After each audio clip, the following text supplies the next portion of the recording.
As a student majoring in biology with an emphasis in pre-medicine, I am required to complete research in the medical field before applying to medical school. While doing my research, I stumbled upon the outstanding yet under-acknowledged work of Dr. Jacques Miller. Jacques Francis Albert Pierre Miller was educated in Australia at St. Aloysius College and the University of Sydney.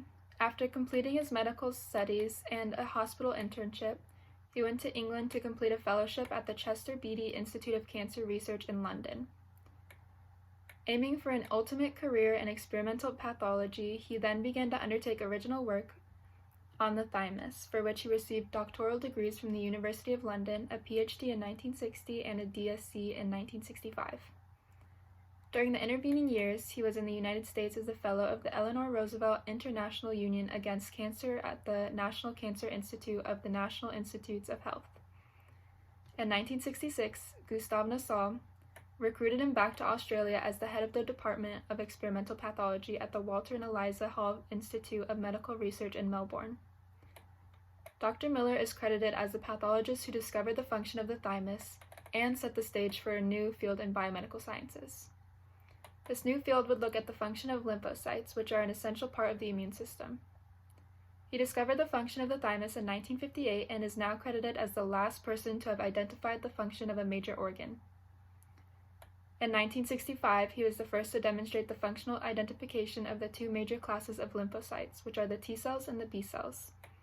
The T cells are created in the thymus, and the B cells are created in the bone marrow. He then went on to find that the B cells produce antibodies which recognize and destroy known pathogens, and the T cells actually signal the B cells to produce those antibodies, which makes them essential in protecting the body from pathogens and cancer cells.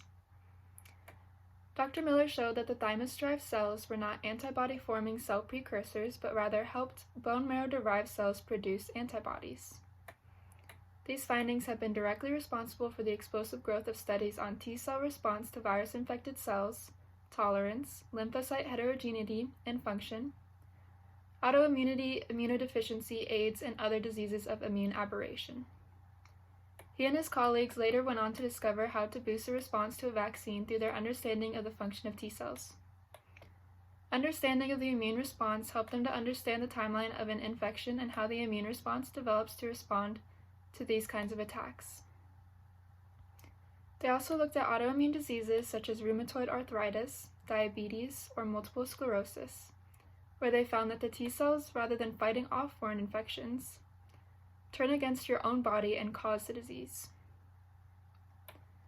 And then they looked at cancer and inspired further research to the following question: can some cancers be cured if we can activate T cells against the cancer cells themselves? This research is currently happening in clinical trials around the world and is still being developed today.